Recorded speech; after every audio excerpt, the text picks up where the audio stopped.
Sometimes the smallest act of mercy can save your life in ways you never imagined. When a weathered rancher finds a dying wildcat caught in an illegal trap deep in the wilderness, he faces a choice that will change everything. Silas Vance could have ended the creature's suffering with one merciful bullet. Instead, he wrapped the snarling bobcat in his vest and began a grueling 10-mile walk home on foot. But as darkness fell over the treacherous pass called Wolf's Gullet, 6 starving wolves emerged, circling closer. With his hands cradling the bleeding cat and no way to reach his gun, death seemed certain. Then something impossible happened, what turned a deadly predator into a guardian. Before we jump back in, tell us where you're tuning in from, and if this story touches you, make sure you're subscribed, because tomorrow I've saved something extra special for you. The morning sun broke over the Bitterroot Range in waves of amber and gold, painting the Montana foothills in shades that reminded Silas Vance of better days. He stood on the weathered porch of his ranch house, a structure that had seen 50 winters and still stood firm against the wind that swept down from the high country. At 67, Silas wore his years like the mountains wore their scars, visible, earned, and permanent. His hands wrapped around a chipped ceramic mug, steam rising into the cool air. The coffee was strong and black, the way Sarah used to make it. 10 years she'd been gone, taken by an illness that moved faster than any of them could comprehend, and still he made the coffee her way. Some habits you kept because they were practical. Others you kept because letting them go meant admitting someone was really gone.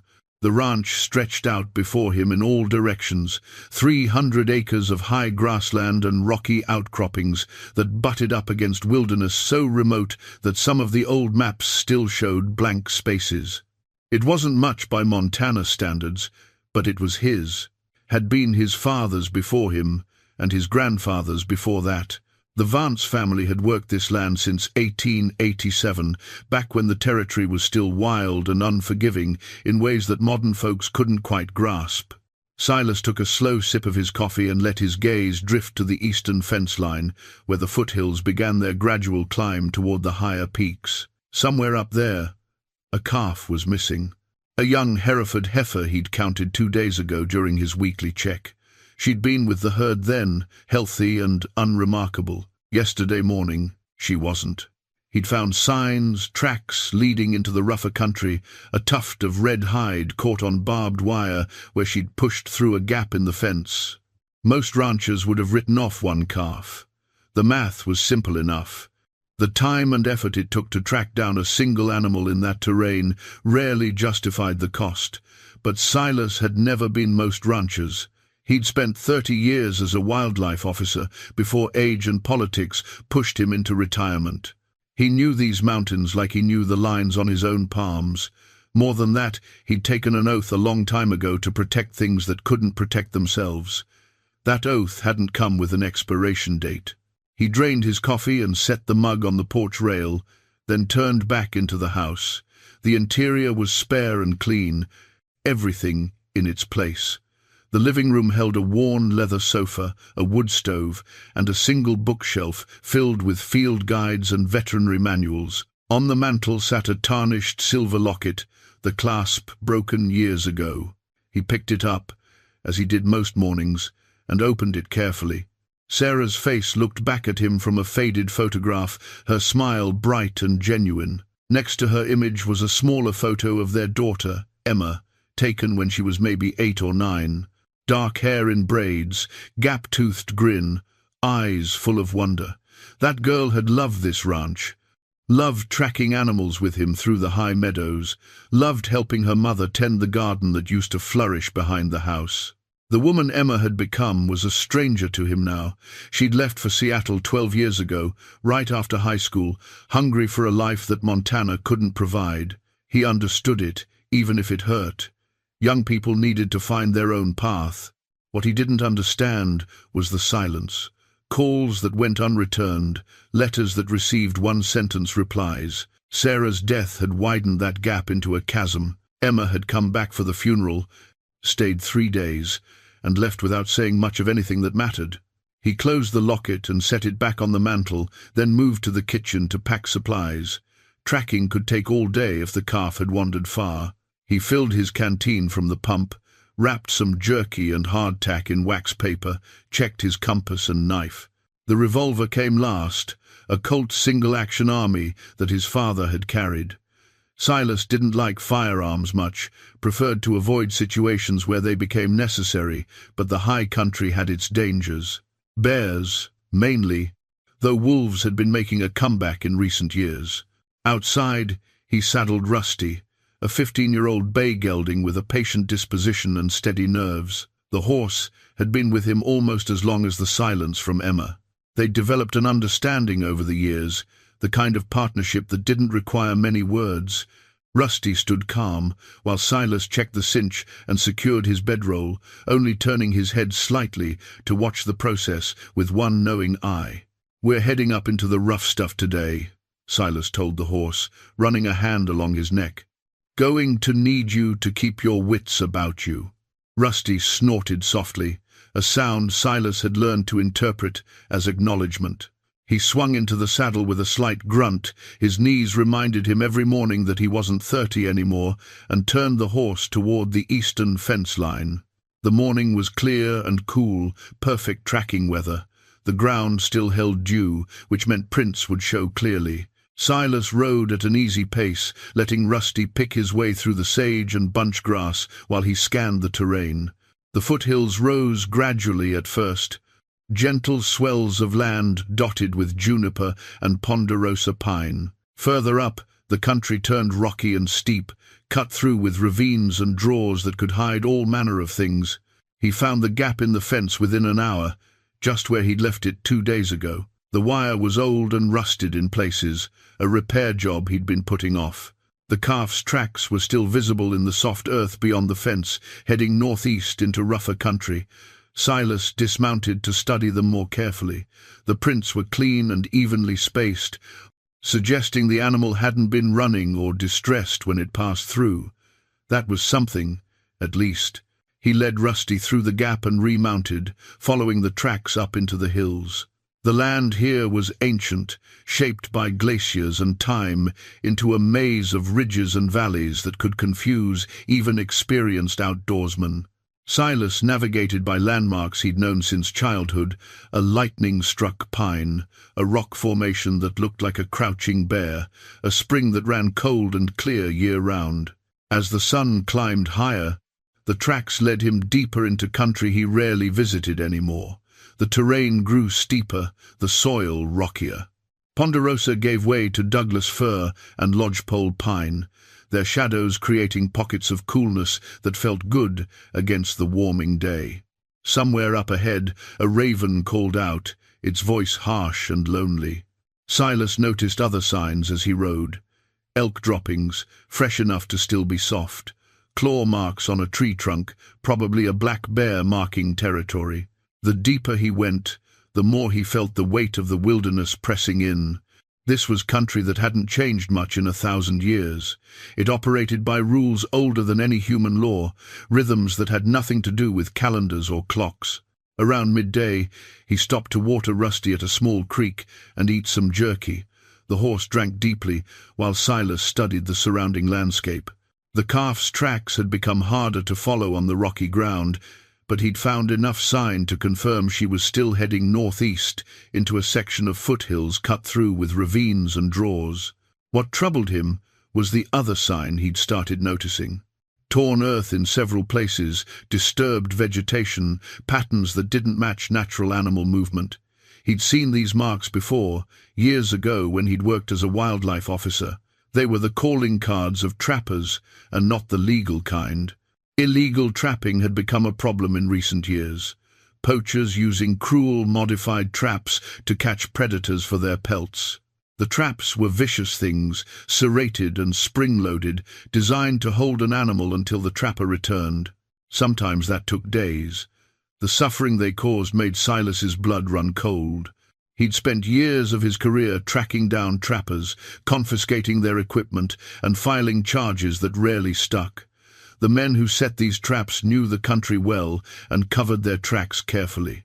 But they made mistakes. Everyone did, eventually. Silas remounted and continued following the calf's trail, but now he moved more cautiously, watching for disturbed ground or unusual patterns in the vegetation. Rusty seemed to sense his tension, stepping more carefully, ears forward and alert. The afternoon shadows were lengthening when they entered a narrow ravine flanked by steep rock walls. The calf's tracks were clear in the sandy bottom, along with something else, drag marks and dark stains on the rocks that could only be blood. Silas's jaw tightened. He dismounted and ground-tied Rusty, then moved forward on foot, following the signs. The ravine curved sharply to the left, opening into a small clearing surrounded by jagged outcroppings. What he found there confirmed his worst suspicions. The calf lay on its side near the far wall of the clearing, clearly dead for at least a day. The body had been partially consumed by scavengers, nature's way of recycling everything back into the system. But it was the other sight that made Silas stop cold. 20 feet from the calf, partially hidden in the shadow of a large boulder, was a trap, and caught in that trap, its leg mangled and bloody, was a young bobcat. The creature was small, probably not more than a year old, with tawny fur matted with blood and dirt. The trap had clamped around its left hind leg with brutal efficiency, the serrated teeth biting deep into flesh and bone. The bobcat had clearly been there for some time, fighting against the steel jaws until exhaustion finally claimed it. Now it lay panting in shallow, rapid breaths, its amber eyes glazed with pain and shock. Silas had seen plenty of trapped animals during his years as a wildlife officer. Each one affected him, but he'd learned to compartmentalize the emotion, to focus on what needed doing. The protocol was simple enough. If the animal could be safely released and had a reasonable chance of survival, you released it. If the injuries were too severe, if suffering was inevitable and prolonged, you ended things mercifully. He knelt slowly, keeping his distance, and studied the bobcat's condition. The leg was destroyed, no question about that. The trap's teeth had crushed bone and severed muscle. Even if he got the animal to a veterinarian, and the nearest one was 60 miles away, the leg would likely need amputation. A 3-legged bobcat had almost no chance of survival in the wild. Couldn't hunt effectively, couldn't escape predators, couldn't compete for territory. The humane choice was clear. Silas drew his revolver and checked the cylinder. One shot, placed carefully, and the creature's suffering would end. He'd done it before, more times than he cared to count. It never got easier, but it was necessary. Sometimes mercy wore a hard face. He raised the revolver, sighting carefully on the bobcat's head. His finger rested on the trigger, steady despite his age. One squeeze, and it would be over. Then the bobcat's eyes found his. They weren't glazed anymore. They were sharp and clear, and filled with something Silas recognized immediately, the fierce, desperate will to live. The creature didn't look away, didn't close its eyes in resignation. It stared directly at him with an intensity that seemed to cut through all the practical considerations, all the logical arguments for ending its suffering. In that moment, Silas saw Sarah. Not literally, of course. But he saw the same defiant spark she'd carried in her final months, when the doctors had given up hope and suggested hospice care. She'd refused to surrender, fought for every day with a determination that humbled everyone around her. The treatments had failed, the disease had won in the end, but she'd never stopped fighting, never stopped believing that the next day might bring something worth living for. "Damn it," Silas muttered, lowering the revolver. He knew what he should do, knew what every bit of training and experience told him was right, but standing there in that ravine, looking into those amber eyes, he couldn't pull the trigger. Not when the creature was still fighting, not when it still had that spark. Sarah's voice echoed in his memory, something she'd said near the end. "Promise me you won't stop seeing the fight in things, Silas. Promise me you won't become so practical that you forget about miracles." He'd promised, and he'd broken that promise every day since she died, choosing isolation over connection, practicality over hope, but not today. "All right," he said softly to the bobcat. "We'll do this your way." He holstered the revolver and shrugged out of his denim vest, leaving him in just a work shirt against the afternoon heat. Moving slowly, talking in a low, steady voice, he approached the trapped animal. The bobcat's eyes tracked his movement, its body tensing. When Silas got within 6 feet, it gathered what strength it had left and snarled, showing teeth designed for tearing flesh. "I know," Silas said calmly. "I know you're scared. I know you hurt. But I'm trying to help you, and I need you to trust me just a little bit here." The words were probably meaningless to the animal, but the tone seemed to matter. The bobcat's snarl faded to a low growl, its eyes never leaving Silas's face. He knelt beside the trap and examined the mechanism. It was a cruel piece of work, modified from a standard leg-hold trap with the addition of serrated teeth and an extra strong spring. Opening it would require both hands and considerable force, which meant he needed to immobilize the bobcat first. Working quickly but carefully, Silas spread his vest on the ground and positioned himself to wrap the animal. The moment he reached for it, the bobcat erupted into frenzied movement, snarling and snapping despite its weakened state. Teeth caught his forearm, tearing through his shirt and drawing blood. Claws raked across his hands as he wrestled the thrashing creature into the vest, wrapping the tough denim around its body to pin the front legs and protect its injured hindquarters. The struggle lasted less than a minute but felt like an hour. When it was done, Silas had the bobcat secured in a makeshift bundle, its head free but its body immobilized. Blood ran from 6 scratches and bites on his arms and hands, but nothing serious. The bobcat had exhausted itself again, panting heavily inside the vest, eyes still defiant, but body unable to fight anymore. "There now," Silas said, breathing hard himself. "That's the hard part done." He opened the trap with effort, the strong spring resisting his grip. The serrated jaws came apart with a metallic click, releasing their hold on the mangled leg. The bobcat whimpered, the first sound of pure pain it had made as blood flow returned to the damaged tissue. Silas adjusted his grip to better support the injured leg and stood carefully, cradling the wrapped animal against his chest. The creature was surprisingly light, maybe 20 pounds at most, but awkward to carry. He could feel its heart racing against his ribs, feel the shallow rise and fall of its breathing.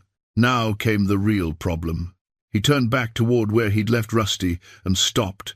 The horse was gone. The reins he'd used to ground-tie the animal lay trampled in the dirt, and there were clear hoofprints heading back the way they'd come at a full gallop.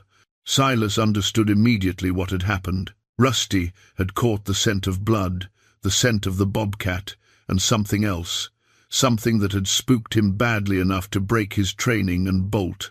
Horses had good instincts about predators, and right now those instincts were screaming at Rusty to get as far away as possible, which meant Silas was standing in a remote ravine 10 miles from his ranch, holding an injured predator on foot. He looked down at the bobcat in his arms, then up at the surrounding ridges. The sun was past its peak now, probably 3 or 4 in the afternoon. He had maybe 4 hours of good daylight left, 5 if he pushed it. 10 miles of rough country to cover, carrying a 20-pound animal that would need constant attention. The smart thing would be to put the bobcat down now and hike out alone.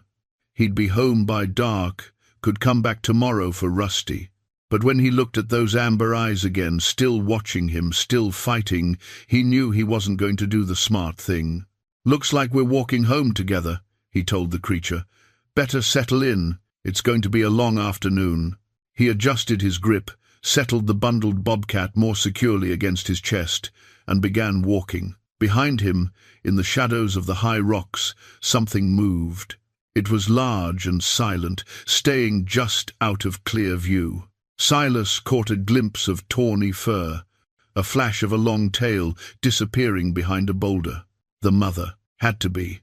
She'd been watching, probably from the moment he'd entered the ravine, waiting for an opportunity to reclaim her kit, and now she was following. Silas kept his right hand near his revolver as he walked, though he knew if she decided to attack, he'd have almost no chance. His hands were occupied with the bobcat, Drawing and firing would take precious seconds he wouldn't have. He pushed the thought aside and focused on the path ahead. 1 step at a time, 1 mile at a time. He'd made harder journeys before. At least, he hoped he had. The first mile tested every assumption Silas had about his own endurance. The bobcat, despite being relatively small, felt like it gained 5 pounds with each 100 yards. The awkward position required to support both the animal and its mangled leg put strain on muscles Silas hadn't used in years. His shoulders burned, his forearms cramped, and they'd barely started. The terrain didn't help. The ravine floor was uneven, littered with rocks that turned underfoot and patches of loose shale that required careful stepping. Any fall would be catastrophic for him and for the creature he carried. So he moved slowly, testing each foothold, ignoring the voice in his head that kept calculating how much daylight remained. The bobcat had gone quiet, its initial panic fading into a state somewhere between shock and exhausted acceptance. Its breathing remained shallow but steady. Every few minutes, Silas felt a small tremor run through the animal's body, and he wondered if it was going into deeper shock. He'd seen that before in injured wildlife, the body's last defense mechanism before shutting down entirely. "Stay with me," he murmured, adjusting his grip to better support the wrapped bundle. "We've got a ways to go yet, and I need you to keep fighting." He had no idea if the words mattered, but talking helped him as much as the animal. It gave him something to focus on, besides the pain building in his shoulders and the growing certainty that he'd made a terrible mistake. His canteen hung from his belt, 3/4 full. Water wouldn't be a problem for him, but the bobcat needed fluids too. When he reached a relatively flat section of the ravine floor, he stopped and carefully adjusted his hold to free one hand. He unscrewed the canteen cap and tilted it gently, letting a few drops fall onto the bobcat's nose. The creature flinched at the contact, but then its tongue emerged, lapping weakly at the moisture. Silas gave it a little more, watching carefully to make sure it didn't choke. The bobcat drank maybe a tablespoon before turning its head away, but it was something, a sign that the survival instinct was still engaged.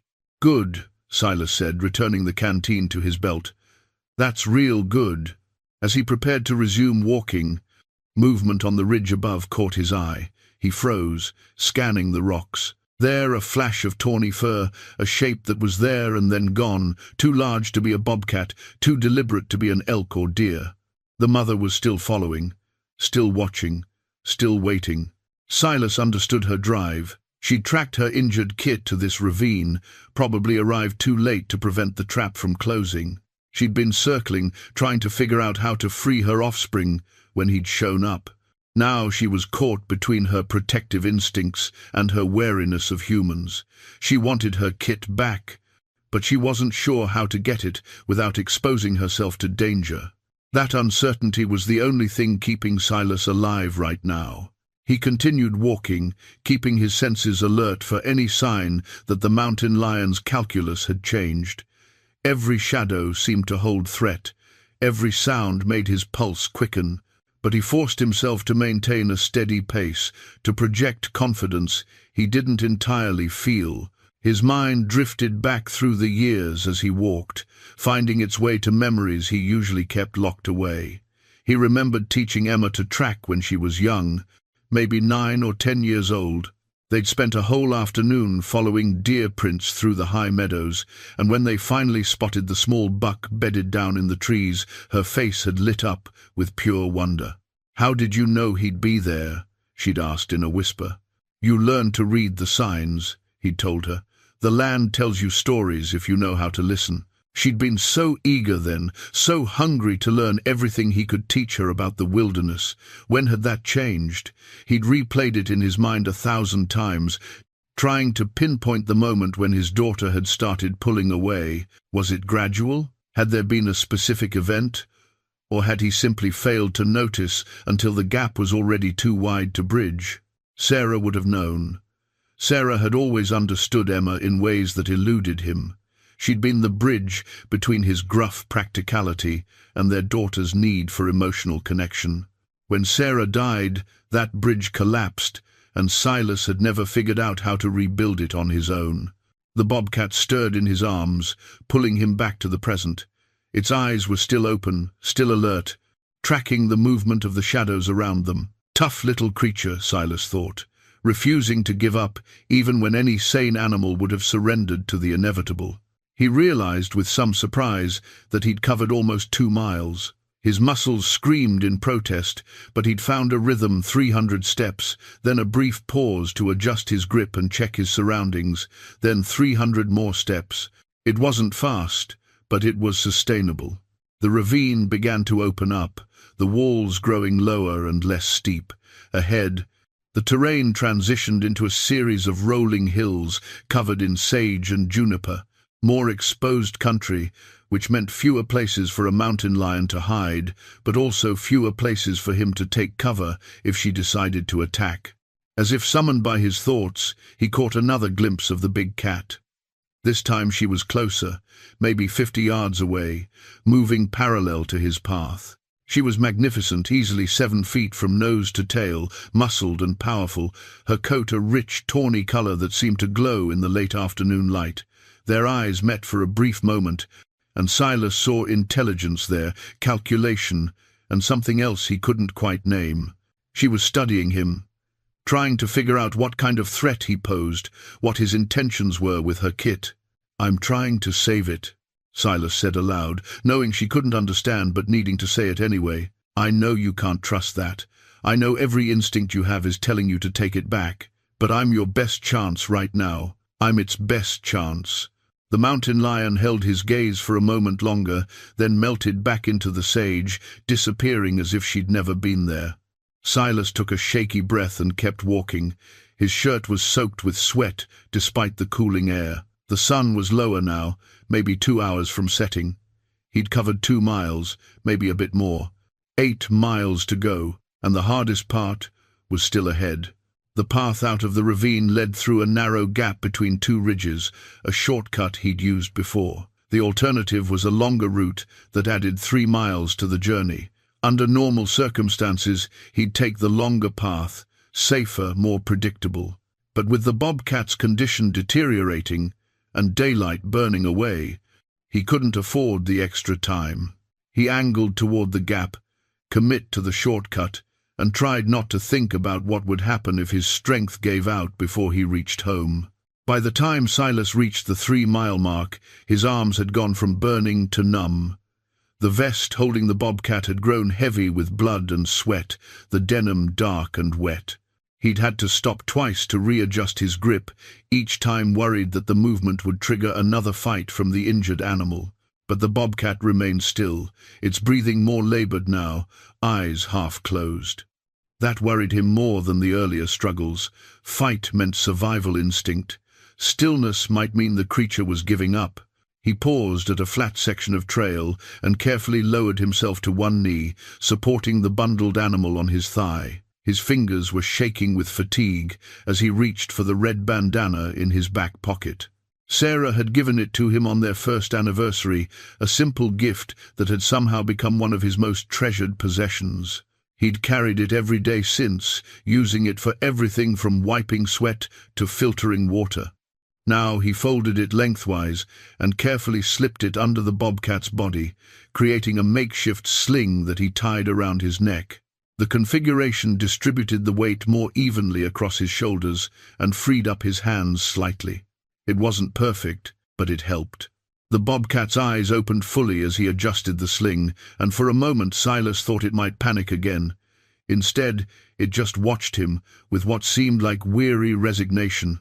The mangled leg hung at an unnatural angle, the blood flow having mostly stopped, but the tissue around the break already beginning to swell.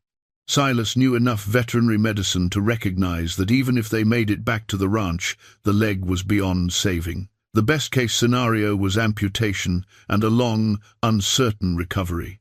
And that was if the bobcat survived the journey, if infection didn't set in, if shock didn't claim it first. The practical voice in his head, the one that sounded like his father, said he was wasting his time. Wasting energy he'd need to get himself home safely.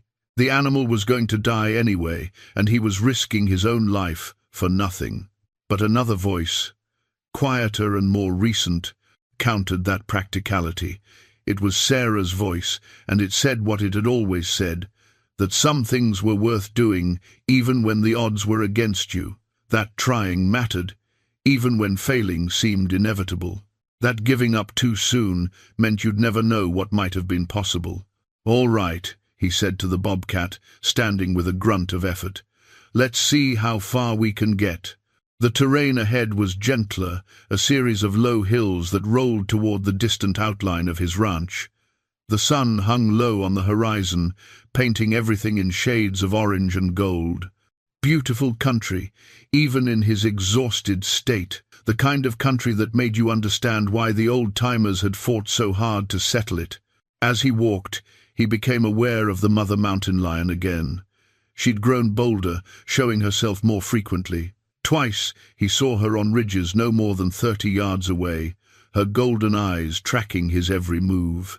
She was pacing him now, matching his speed, staying close enough to act if an opportunity presented itself. Silas found himself talking to her as he walked, his voice low and steady. "I had a daughter once," he said. "Still do, I suppose, though I haven't seen her in years. Emma, named her after my grandmother. She was like you, in a way. Fierce, protective instinct, wouldn't back down from anything. Sarah used to say, Emma got that from me, but I think she got it from her mother." The mountain lion didn't respond, of course, but she didn't attack either, just kept her distance, watching. "Emma and I used to hike these hills together," Silas continued. "I taught her to track, to read the land, to respect the animals we shared it with. Thought I was giving her something valuable, thought she'd want to stay, carry on with the ranch. But people need different things. I understand that now. Took me too long to understand it, though. By the time I figured out I should have been listening instead of teaching, she was already gone." His voice cracked slightly on the last word, surprising him. He hadn't talked about Emma in years, not even to himself. But exhaustion and pain had a way of breaking down the walls you built around difficult subjects. "I don't blame her for leaving," he said. "This life isn't for everyone, but I wish I'd tried harder to understand what she needed. Wish I'd been less concerned with being right and more concerned with being present." The mountain lion paused on a ridge ahead, silhouetted against the setting sun. For a moment she looked more like a statue than a living creature, perfectly still, utterly focused. Then she turned and disappeared into the sage once more. The bobcat in Silas's arms stirred, its body tensing briefly before relaxing again. Its breathing had changed, becoming more shallow. He gave it a few more drops of water from his canteen, and it licked weakly at the moisture before turning its head away. "You're thinking about giving up, aren't you?" Silas said softly. "I can see it. I've seen it before in injured animals. The body just decides it's had enough, starts shutting down, but you can't do that yet. We're not done fighting." He realized he was talking to himself as much as to the animal. His own body was sending him similar signals. His legs felt like they were made of lead, his shoulders burned despite the sling. Every step required conscious effort, conscious decision to keep moving forward. The temptation to stop, to rest, was overwhelming. He could find a defensible position, wait out the night, tackle the remaining distance in the morning when he was fresh, but morning might be too late for the bobcat. And spending a night in the open with an injured predator and its mother circling would bring its own dangers. So he kept walking, one step, then another, not thinking about the miles still ahead, just focusing on the next footfall, the next breath, the next moment. The sun touched the horizon, and the temperature began to drop. Silas could feel the bobcat shivering in its wrappings, whether from shock or cold he couldn't tell. He adjusted the vest to cover more of its body, trying to preserve what warmth remained. Ahead, the trail descended into a wide valley, and beyond that valley, visible in the fading light, was a dark gap between two hills, Wolf's Gullet. The narrow pass had earned its name decades ago when a pack of wolves had ambushed a group of travelers there. It was the fastest route to his ranch, cutting 2 miles off the journey. It was also the most dangerous section of the entire trek. Silas stood at the edge of the valley, looking at the distant pass, and felt the weight of the decision pressing down on him. The alternative was to skirt around the valley, adding those 2 miles and at least another hour to his journey. In his current condition, he wasn't sure he had another hour in him. Behind him, somewhere in the gathering shadows, the mother mountain lion waited. Ahead, the pass beckoned, dark and threatening. He took a deep breath and started down into the valley. The valley floor was softer than the rocky hills, covered in tall grass that whispered in the evening breeze. Under different circumstances, Silas might have appreciated the relative ease of the terrain, but as the light faded and shadows deepened, every whisper of grass became a potential threat, every dark shape a predator waiting to spring. The bobcat had gone completely still. Silas could feel its heartbeat against his chest, rapid and fluttering like a bird's. Too fast. He'd seen that before in animals close to the end. The heart racing, trying to compensate for failing systems, burning through the last reserves of strength. "Not yet," he said firmly. "You don't get to quit on me yet." He increased his pace slightly, ignoring the protests from his legs and back. The pass was maybe a mile away now, a dark notch between the hills that seemed to swallow what remained of the daylight. Behind him, he heard a sound that made his blood run cold, a low, keening call that echoed across the valley. The mother mountain lion. She was calling to her kit, a sound full of worry and warning. The bobcat in Silas's arms responded with a weak, mewling cry, barely audible but unmistakable. That's when Silas understood. The mother knew what he'd figured out miles ago. Her kit was dying. This wasn't about reclaiming a temporarily lost offspring anymore. This was about a mother trying to be with her young in its final moments. The realization hit him harder than he expected. He thought about Sarah's last days, how she'd asked him to stay close, to hold her hand, how the doctors had suggested he should rest, should take breaks, should preserve his own strength. He'd ignored all of it, stayed by her bedside for 3 days straight, holding her hand, talking to her, making sure she knew she wasn't alone. Emma had been there too at first. But watching her mother fade had been too much. She'd spent more time in the hospital cafeteria or outside than in the room. Silas had judged her for that at the time, seen it as weakness or selfishness. Only later did he understand that people grieve differently, that not everyone could face death head-on. But he'd never told Emma that, never said he understood, just added it to the growing list of things left unsaid between them. The mountain lion called again, closer now. Silas could see her shape moving through the grass, off to his right, a tawny shadow in the deepening twilight. She was maybe 40 yards away, close enough that he could hear the soft pad of her paws on the earth.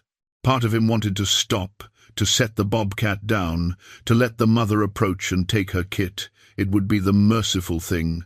The creature was going to die anyway, and at least this way, it could die with family, with someone who truly loved it. But he'd made a promise to the bobcat when he'd decided not to shoot it back in the ravine. He'd promised to fight, and Silas Vance kept his promises, even when they seemed foolish.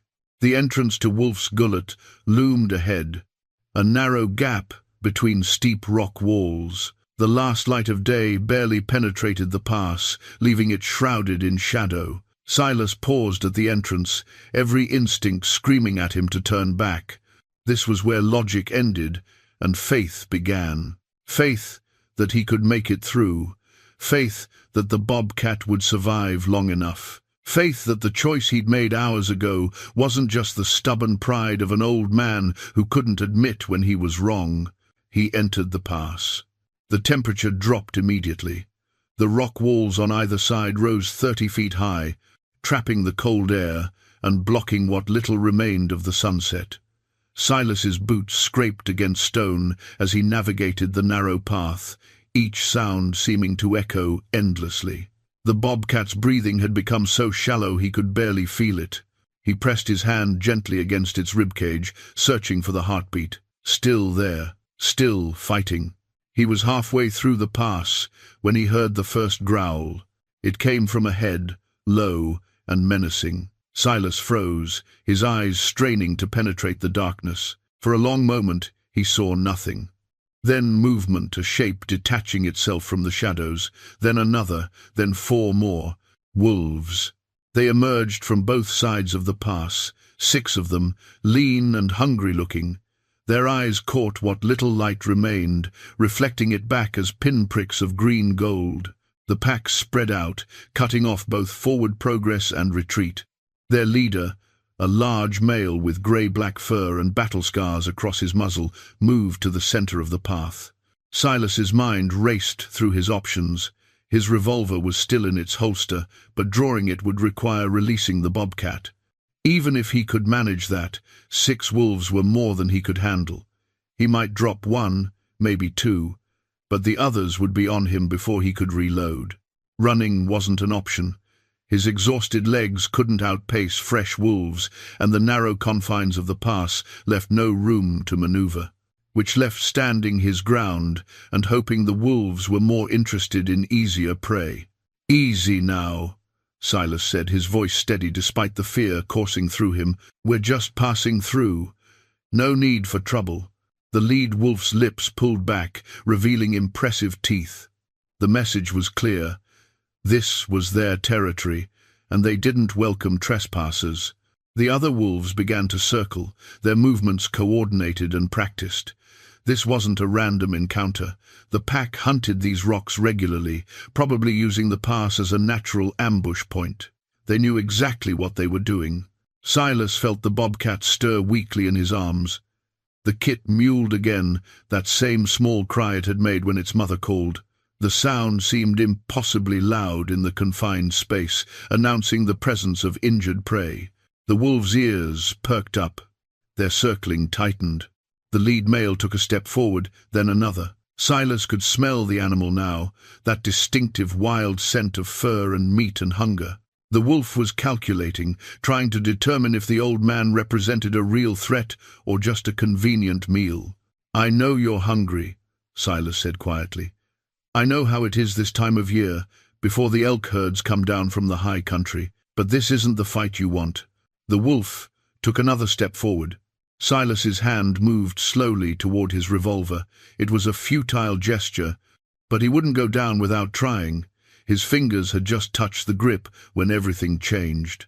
A roar split the air, a sound of such pure fury that it seemed to shake the very rocks. The wolves spun toward the entrance of the pass, ears flat against their heads, hackles raised. The mother mountain lion stood there, backlit by the last rays of sunset. She looked enormous, her body rigid with rage, her tail lashing. Another roar erupted from her throat, and this time Silas understood it wasn't directed at him. She was defending them, defending the man who carried her dying kit. The mountain lion launched herself into the pass with terrifying speed, a blur of tawny muscle and lethal intent. The lead wolf barely had time to react before she was on him, claws extended, teeth bared. They collided with an impact that echoed off the rock walls, a tangle of fur and violence. The other wolves scattered, their coordinated attack dissolving into chaos. 2 of them turned to help their leader, while the others retreated toward the far end of the pass, yelping in confusion and fear. The mountain lion was larger than any of them, heavier, and driven by something more powerful than hunger. She was fighting for her offspring. Silas pressed himself against the rock wall, cradling the bobcat as close as possible, trying to make himself small and invisible. The battle raged no more than 20 feet away, a brutal display of nature's raw power. The mountain lion's roars mixed with the wolves' snarls, punctuated by the sound of teeth on flesh and claws on stone. The lead wolf was the first to fall. The mountain lion's jaws found his throat and clamped down with crushing force. He thrashed briefly, then went still. She released him and spun to face the 2 wolves circling her flanks, her mouth dark with blood. These 2 were smarter, more cautious. They'd seen what happened to their leader. They separated, one moving left, one right, trying to flank her. But the pass was too narrow for that strategy to work effectively. The mountain lion lunged at the one on the left, and while he dodged her initial strike, his companion couldn't capitalize on the opening. There simply wasn't room. The wolf on the left made a critical mistake. He tried to dart past the mountain lion to reach Silas and the easier prey. She caught him mid-stride, her paw raking across his hindquarters with enough force to send him tumbling. He scrambled to his feet, limping badly, and retreated to join the three wolves at the far end of the pass. The remaining attacker, seeing the odds had turned against him, backed away slowly, teeth still bared, but no longer pressing the fight. The mountain lion didn't pursue. She positioned herself between Silas and the wolves, her body tense, ready to spring if they tried again. For a long moment, the pass was filled with nothing but the sound of heavy breathing and the distant whisper of wind through the rocks. The wolves at the far end huddled together, whining softly. Their leader was dead. Another was injured. Slowly, one by one, they slipped away into the darkness, abandoning the pass to the mountain lion. When the last wolf had disappeared, the mountain lion turned to face Silas. He could see her more clearly now, even in the dim light. Her fur was matted with blood, some of it hers. She had a gash across her shoulder and another along her flank, both bleeding freely. The fight had cost her, but she'd won. Her eyes found his, and for a moment they simply looked at each other. Silas saw something in those golden depths that transcended the usual barrier between human and animal. Recognition, perhaps. Understanding. She knew he was trying to save her kit. She'd chosen to trust that, chosen to defend him against her own kind. The bobcat in Silas's arms stirred, making that weak, mewling sound again. The mother's ears perked up. She took a step forward, then stopped, her body language uncertain. Every instinct had to be screaming at her to take her kit, to claim what was hers. But she held back, watching, waiting. "I'm going to keep going," Silas said quietly. "I'm going to try to save it. I know you probably don't understand that. I know you probably think I should just let you have it back. But I made a promise." The mountain lion tilted her head slightly, as if considering his words. Then, to Silas's amazement, she moved to the side of the pass and sat down, not blocking his path, not threatening, just watching. An invitation, or perhaps a trust. Silas took a cautious step forward. The mountain lion didn't move. He took another step, then another, his heart hammering in his chest. He passed within 10 feet of her, close enough to see the intelligence in her eyes, close enough to smell the blood on her fur. She let him pass. As he moved beyond her position, Silas heard the soft pad of paws on stone. He glanced back. The mountain lion was following again, maintaining a distance of maybe 20 feet, not hunting now, escorting. The realization left him momentarily speechless. In all his years working with wildlife, in all the books he'd read and experts he'd consulted with, he'd never heard of anything like this. Mountain lions were solitary, territorial, deeply suspicious of humans. Yet here was one actively protecting him, defending him against other predators, trusting him with her dying offspring. The rest of the pass seemed to go by in a blur. Silas's exhaustion had reached a point beyond pain, beyond conscious thought. He simply moved, one foot in front of the other, the bobcat cradled against his chest, the mountain lion following in the shadows. When they emerged from the far end of Wolf's Gullet, full darkness had fallen. Stars were beginning to appear overhead, countless points of light in a clear sky. The temperature had dropped considerably, and Silas could see his breath misting in the air. The terrain ahead was more familiar now. He could make out the silhouette of Copper Ridge to his left, which meant the ranch was maybe 3 miles away. Under normal circumstances, an easy walk. In his current state, it might as well have been 30. The bobcat's breathing had become almost imperceptible. Silas pressed his ear close to its chest and heard the faint, irregular beating of its heart, still alive, but barely. Every minute counted now. He forced his legs to move faster, ignoring the screaming protests from every muscle. The mountain lion kept pace, sometimes visible in the starlight, sometimes just a presence felt rather than seen. She'd stopped calling to her kit, perhaps understanding that silence was better now. They crossed a dry stream bed, then climbed a gentle rise. At the top, Silas could see the distant lights of his ranch house. He'd left the porch light on when he departed that morning, a habit from the years when Sarah and Emma would worry if he stayed out too late. The sight of that light, small and warm in the vast darkness, nearly broke him. He'd been gone more than 12 hours. The journey that should have taken him 4 hours on horseback had stretched into an ordeal that had tested every limit he possessed. But he was almost home. "We're going to make it," he told the bobcat, his voice hoarse with exhaustion. "Just hold on a little longer." The ranch was 2 miles away when Silas's legs finally gave out. He went down hard, his knees buckling without warning. He managed to twist his body at the last second, taking the impact on his shoulder rather than crushing the bobcat. Pain shot through his arm and ribs, but he held onto the bundled animal, protecting it even as he fell.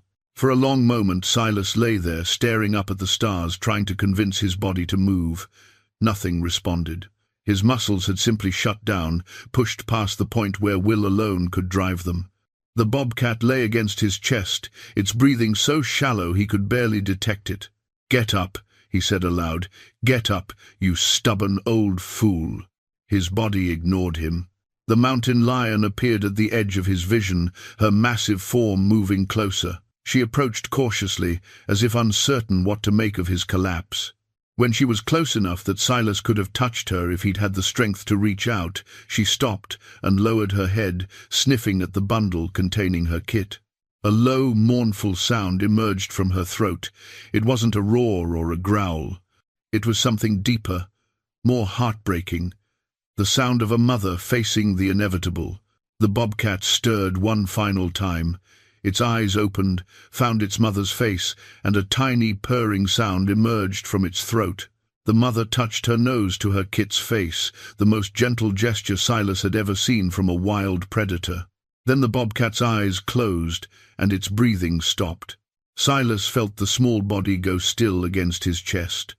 After everything, after the miles and the pain and the impossible journey, they'd come up short. The kit had died within sight of help, within reach of safety. He closed his eyes, fighting back emotions he couldn't name. It was just an animal, the practical voice in his head said. Just one creature in a wilderness full of life and death. Its passing didn't matter in the grand scheme of things, but it mattered to him. It mattered because he'd promised to try.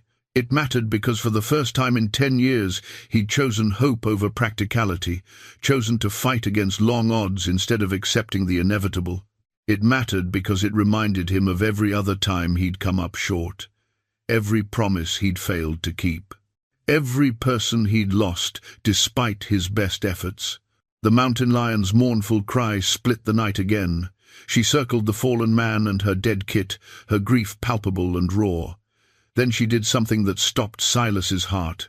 She grabbed the vest containing her kit in her powerful jaws and lifted it gently from Silas's chest. He felt the weight leave him, felt the sudden cold where the bobcat's body had been pressed against him. The mountain lion turned and began walking toward the tree line, carrying her offspring.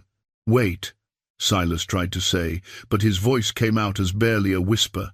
She was 20 feet away when she stopped, set the bundle down, looked back at him with those golden eyes, and then she began to dig. Her powerful claws tore at the earth, throwing dirt in great sprays. She dug with focused intensity, creating a hole in the soft soil beneath a large ponderosa pine. When the hole was deep enough, she gently placed the vest and its precious cargo inside, then began covering it with earth. Silas watched, transfixed. He'd seen animals grieve before, but never like this. Never with such deliberate ritual. The mountain lion sat beside it, her head lowered, and released another long, mournful cry. That's when Silas's phone rang. The sound was so unexpected, so utterly out of place in the wilderness, that for a moment he thought he was hallucinating. But his pocket was definitely vibrating, and the tinny ringtone was unmistakably real. He'd forgotten he even had the phone with him. Reception out here was almost non-existent, and he rarely turned it on. With tremendous effort, he managed to work his hand into his pocket and extract the device. The screen was cracked, probably from the fall, but functional. A number he didn't recognize showed on the display. He almost didn't answer. What could possibly matter right now? But some ingrained habit, some automatic response to a ringing phone, made him press the accept button. "Hello?" His voice was rough, barely recognizable. Silence on the other end. Then, tentative and familiar, "Dad?" The world seemed to stop. Emma. After 3 years of silence, his daughter was calling him. "Emma!" He couldn't keep the shock out of his voice. I'm sorry to call out of the blue. I know it's late. She paused, and he could hear her breathing, shaky and uncertain. "I just found some of Mom's old letters she wrote to me before she died but never sent. She told me to open them when I was ready, and I finally—" Her voice broke. Silas could hear her crying, and something in his chest cracked open. "She wrote about regrets," Emma continued. "About things she wished she'd said. About how short life is and how we waste so much time on pride and stubbornness. She wrote about you, Dad. About how much you love me even though you never know how to say it." Silas tried to speak but couldn't. The events of the day, the exhaustion, the grief over the bobcat, and now this, it was too much. "I know I haven't been fair to you," Emma said. "I blamed you for not fixing things, for not reaching out, but I never reached out either. I was angry about Mom dying, angry at the world, and I took it out on you. I'm sorry." "Emma," Silas managed, "I'm the one who should apologize. I should have tried harder, should have told you that I understood, that I didn't blame you for leaving. That I was proud of you for building your own life." "Where are you?" Emma asked suddenly. "You sound strange. Are you okay?" Silas looked around at the darkness, at the mountain lion sitting vigil by her kit's grave, at his own exhausted body sprawled on the cold earth. How could he possibly explain this? "I'm about 2 miles from the ranch," he said. "I had a rough day, got stranded out in the foothills and had to walk back." "Are you hurt?" "Just tired, real tired." "I'm in Missoula," Emma said. "I drove up from Seattle yesterday. I was going to surprise you tomorrow, but then I got scared. Thought maybe you wouldn't want to see me. So I've been sitting in a hotel room trying to work up the courage to drive the rest of the way." "You're in Montana." "I want to come home, Dad. Even if it's just for a visit, even if we can't fix everything, I want to try. Mom's letters made me realize I've been wasting time we don't get back." "Is that okay?" "More than okay," Silas said, his voice thick with emotion. "It's everything." They talked for a few more minutes, making plans. Emma would drive out in the morning. They'd have breakfast together, start rebuilding what had been broken. When the call ended, Silas held the phone against his chest and let the tears come. Above him, the stars wheeled in their ancient patterns. Beside the fresh grave, the mountain lion remained motionless, keeping watch over her lost kit. And somewhere in the distance, Rusty whinnied, having found his way home to the ranch. Silas took a deep breath and forced himself to move. His body protested every inch, but he managed to roll onto his side, then push himself up to his hands and knees. The ranch lights beckoned, closer now than they'd seemed before. The mountain lion's head turned toward him. Their eyes met one final time.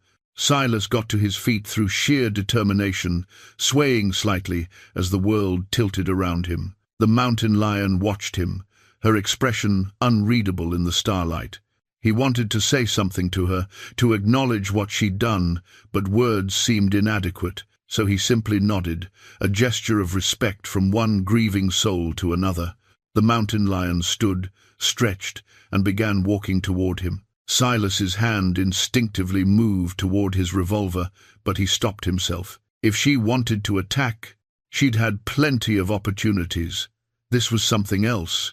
She circled him once, her shoulder brushing against his leg as she passed. The contact was brief but deliberate. Then she moved past him, heading toward the ranch, and paused, looking back as if waiting. "You want to come with me?" Silas asked, his voice hoarse. The mountain lion didn't respond, but she didn't need to. Her intention was clear. She'd escorted him this far, saved his life, buried her kit. Now she was going to see this journey through to its end. They walked together through the darkness. An old rancher and a wild predator, united by grief and something deeper than logic could explain. Silas's pace was slow, his legs barely functional, but he kept moving. The ranch lights grew closer, revealing details: his house, the barn, the corrals, and standing in the yard, still saddled, was Rusty. The horse raised his head when he spotted Silas approaching, ears forward, and whinnied nervously. The sound was part greeting, part warning. Rusty could see the mountain lion, could smell her, and every instinct told him to run. But the horse held his ground, perhaps sensing that something extraordinary was happening. "Easy, boy," Silas called out. "I know how this looks. Trust me, I'm as surprised as you are." The mountain lion slowed as they approached the fence line. She was clearly nervous around the structures, the smell of humans and livestock. Her natural wariness was reasserting itself now that the immediate crisis had passed. Silas opened the gate and stepped through, then turned back to her. "Thank you," he said simply, "for everything." The mountain lion sat down just outside the fence line, her tail curled around her paws. She would come no closer. This was the boundary between their worlds, and both of them understood it.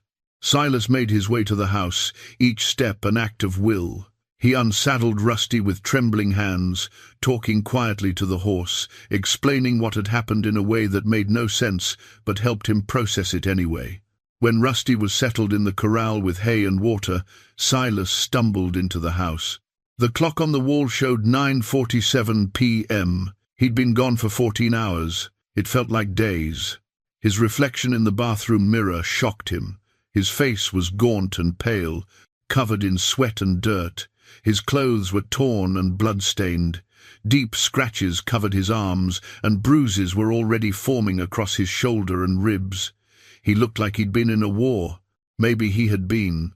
He cleaned the wounds mechanically, his mind elsewhere.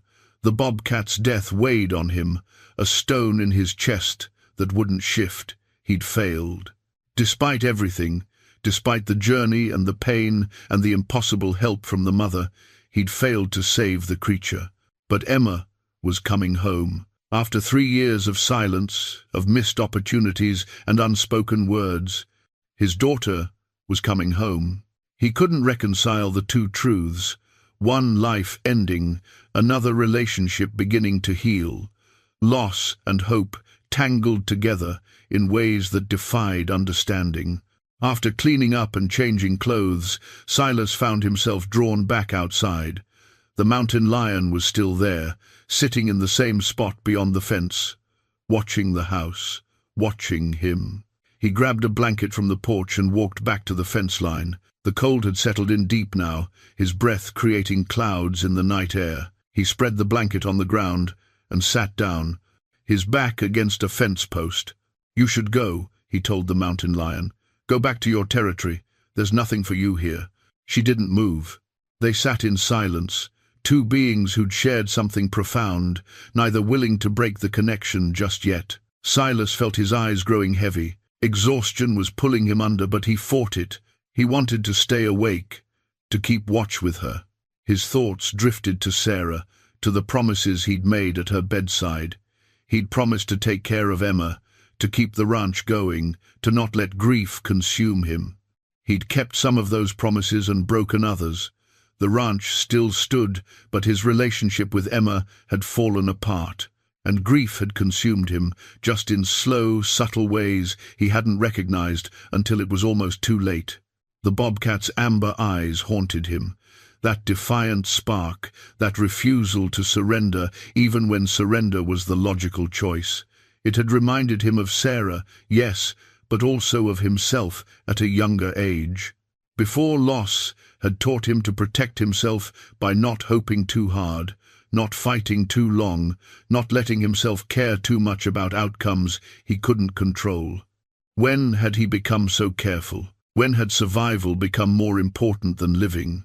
The mountain lion shifted position, drawing his attention. She was looking at something in the darkness beyond the ranch. Silas followed her gaze and saw movement shapes emerging from the tree line.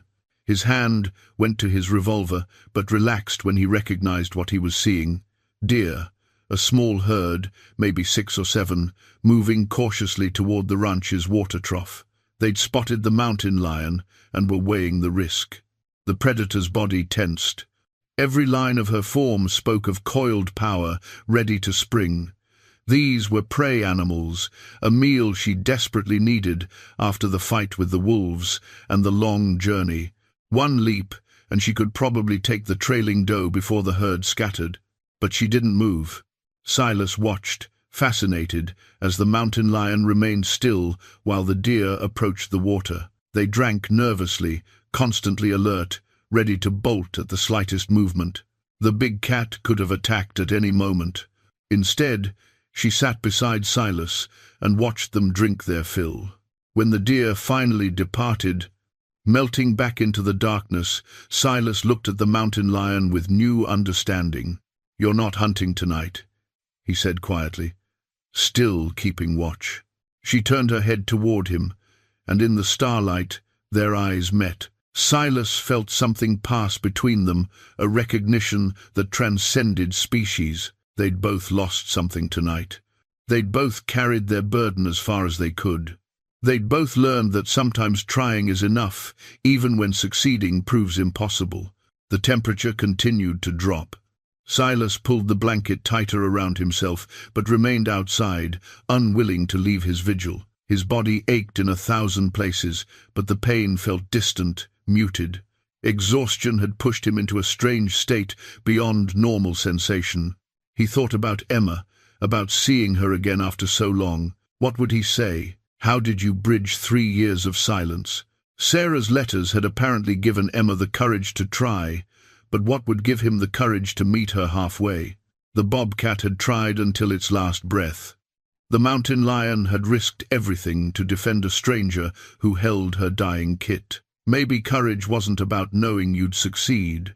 Maybe it was about trying anyway, about showing up and doing the work even when the outcome was uncertain. He'd been so afraid of failing Emma again, of saying the wrong thing or pushing her away, that he'd said nothing at all. He'd chosen silence because it felt safer than risk. But safety had given him 3 years of loneliness and regret. The mountain lion stood suddenly, her ears swiveling toward a sound Silas couldn't hear. She took a few steps away from the fence, then stopped and looked back at him one final time. Her eyes held something that might have been farewell. "Go on," Silas said. "You've got your own life to live, your own territory to protect." The mountain lion turned and walked into the darkness with fluid grace. Within moments, she'd disappeared completely, leaving no trace except the memory of what they'd shared. Silas sat alone in the cold, listening to the night sounds. An owl called from somewhere in the distance, the wind rustled through the pines. The stars wheeled overhead in their ancient dance. Everything was as it had always been, and yet nothing was the same. He finally pushed himself to his feet with a groan and made his way back to the house. Inside, he collapsed onto the couch without even making it to his bedroom. Sleep claimed him instantly, pulling him down into dreams filled with amber eyes and mountain paths, and a daughter's voice saying she wanted to come home. When he woke, sunlight was streaming through the windows. The clock showed 8:23 a.m. He'd slept for 10 hours straight, his body shutting down to repair the damage from yesterday's ordeal. Silas sat up slowly, cataloguing the injuries. His shoulders were stiff and sore, his legs felt like they belonged to someone else. The scratches on his arms had scabbed over, and the bruises on his ribs had turned purple and green. But he was alive. Against all odds, he'd made it home. He stood and walked to the window, looking out at the bright morning. The fence line showed no sign of the mountain lion. She was gone, back to her wilderness, back to her life, as it should be. But something caught his eye near the gate. He squinted, trying to make sense of what he was seeing. Then he grabbed his coat and hurried outside, moving faster than his battered body wanted to allow. At the fence line, Right where the mountain lion had sat last night was a gift.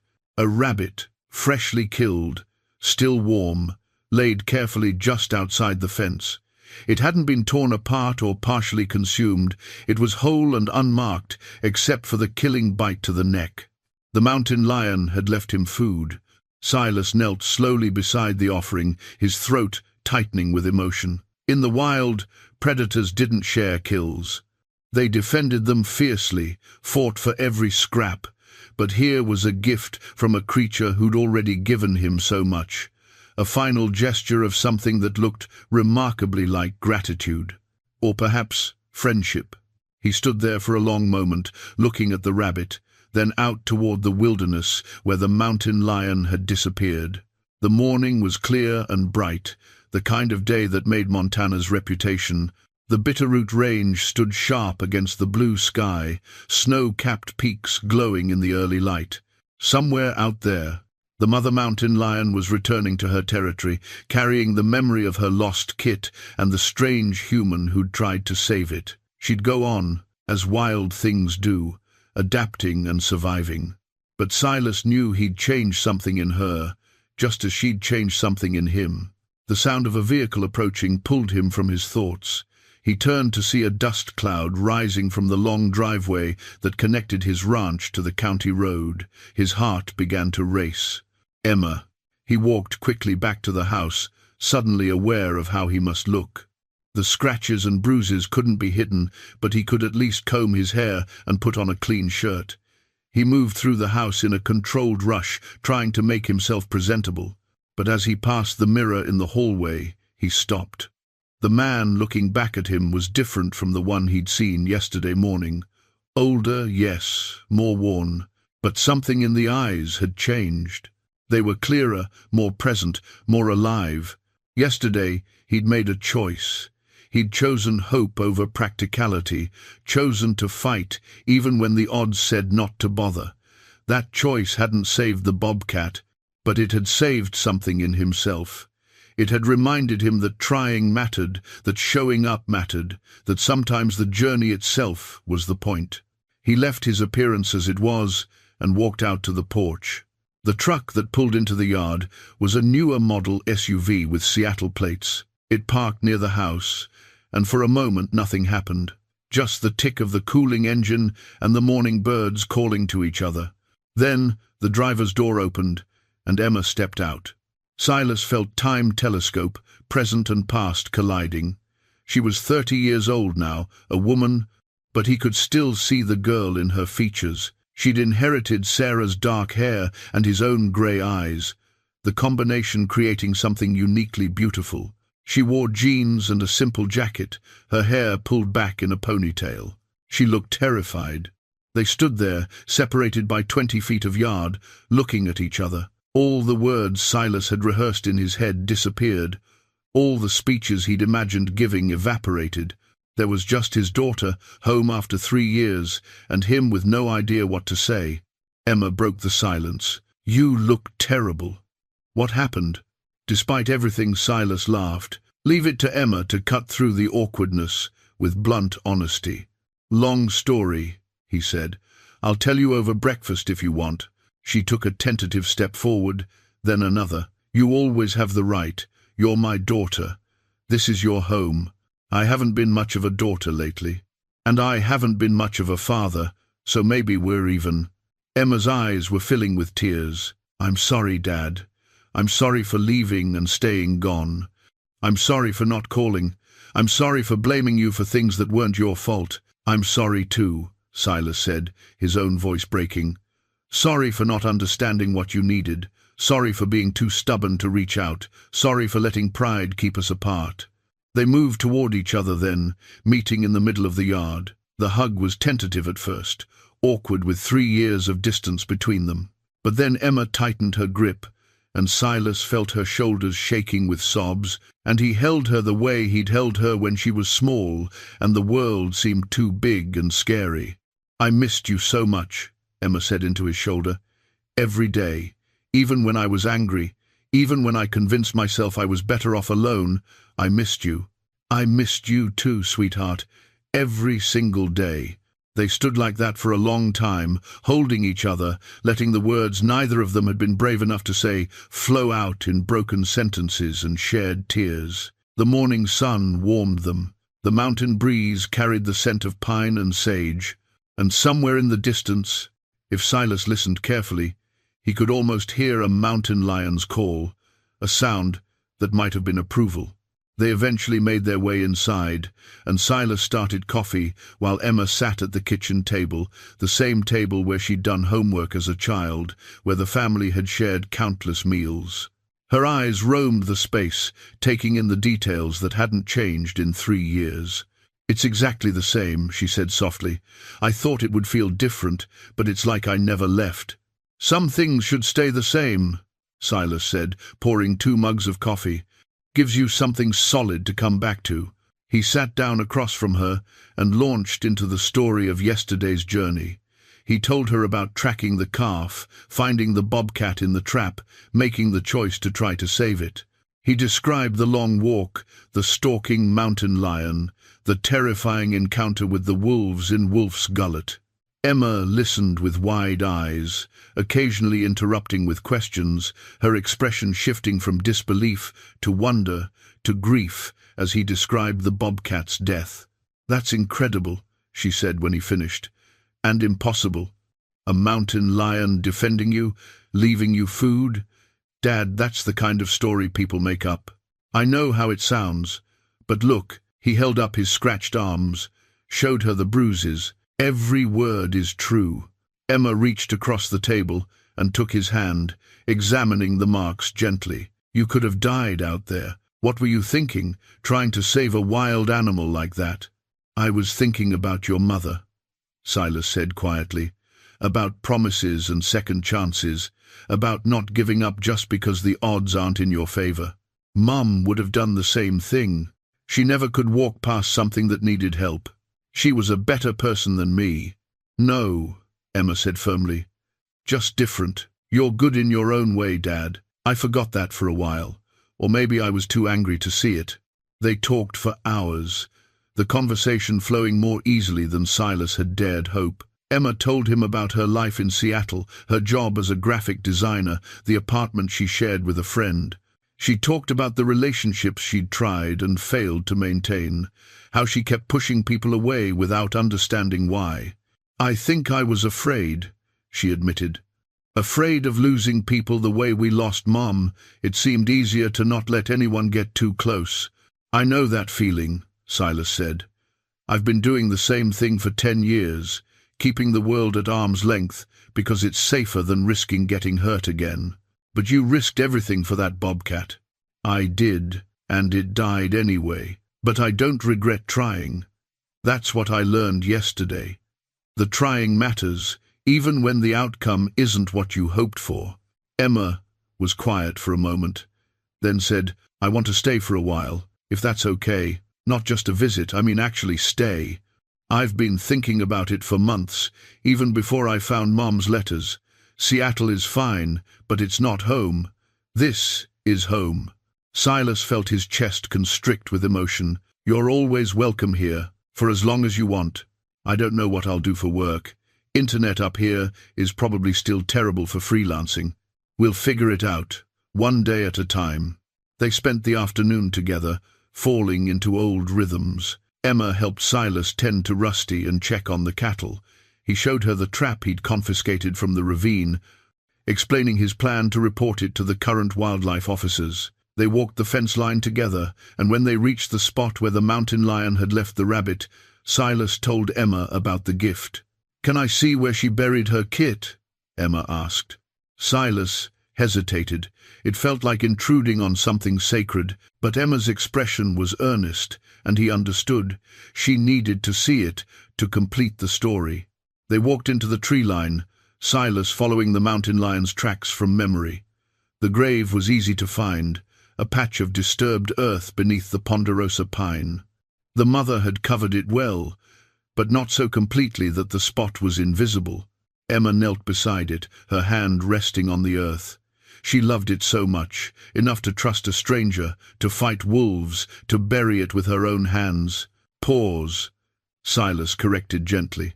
You know what I mean. She looked up at him. Do you think we could put something here? Some kind of marker? Together, they gathered stones from the surrounding area, building a small cairn over the grave. It wasn't much, but it felt right. A memorial to a life that had been brief but meaningful, to a journey that had changed everyone involved. As they worked, Silas felt something settle in his chest, a sense of rightness he hadn't experienced in years. His daughter was home. They were healing what had been broken. And somehow, impossibly, a wild creature had shown him the way back to hope. When the cairn was complete, they stood in silence for a moment, then walked back to the house together, father and daughter, ready to begin rebuilding what they'd almost lost forever. 3 months later, Silas stood on his porch in the early morning light, coffee mug in hand, watching the sun paint the Bitterroot Range in shades of gold and rose. The ritual was the same as it had been for decades, but everything else had changed. Behind him, he could hear Emma moving around in the kitchen, making breakfast. She'd converted the spare bedroom into a makeshift office and had managed to land several freelance contracts that let her work remotely. The internet was still terrible, but she made it work, driving into town once a week to upload files from the coffee shop. More importantly, she'd started smiling again. The haunted look that had shadowed her eyes when she first arrived had gradually faded, replaced by something lighter. She'd even started talking about maybe taking over some of the ranch operations, learning the business side so Silas could eventually step back. The future didn't seem quite so lonely anymore. Rusty nickered from the corral, and Silas smiled. The horse had fully recovered from his wild flight through the foothills, though he remained skittish around certain sections of the ranch. Silas didn't blame him. Some memories stayed with you. The illegal traps had been dealt with. Silas had reported the serrated trap to the wildlife officers, who'd launched an investigation that resulted in 3 arrests. The poachers had been operating in the area for nearly 2 years, and Silas's evidence had been the break the authorities needed. The judge had imposed heavy fines and jail time, and the word had spread. The illegal trapping had stopped, at least for now. Every few days, Silas made the walk out to the grave beneath the ponderosa pine. The cairn still stood, weathering gradually as cairns do. Sometimes he found tracks nearby, large cat prints that could only belong to one animal. The mother came back sometimes, keeping vigil over her lost kit. Silas never saw her on these visits, but he felt her presence, a watchful awareness in the shadows. They'd developed an understanding, he and the mountain lion. She kept the deer population in check, and he made sure his livestock was secured at night. She stayed away from the ranch buildings, and he didn't venture too deep into her territory. It was a balance, the kind that humans and predators had maintained for thousands of years before fear and misunderstanding drove them apart.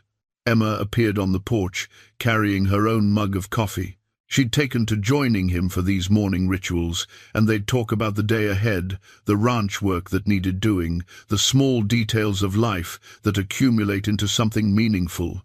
"I've been thinking," Emma said, leaning against the porch rail, "about expanding, maybe running some ecotourism, teaching people about the wildlife and the land.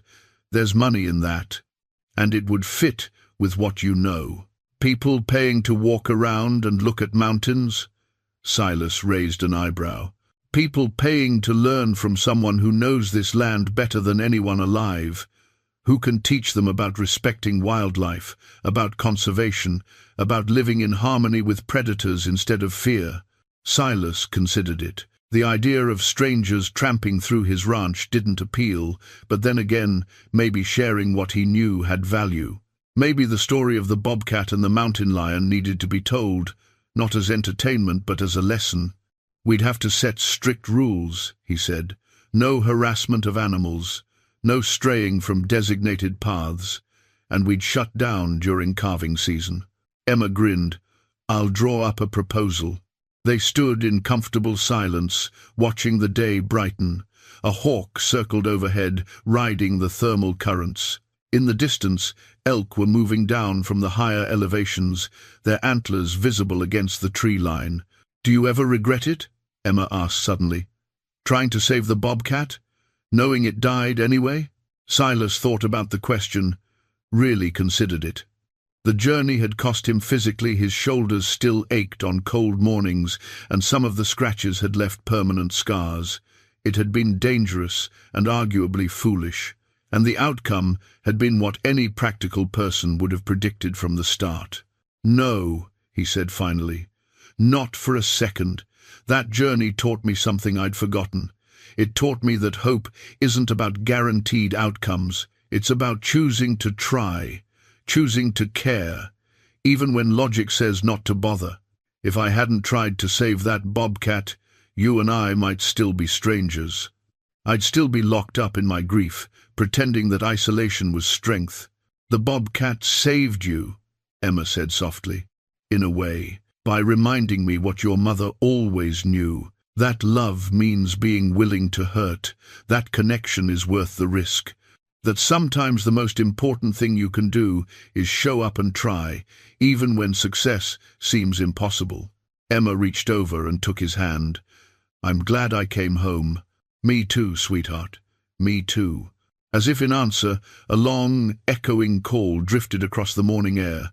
Both of them turned toward the sound, toward the tree line where the wilderness began.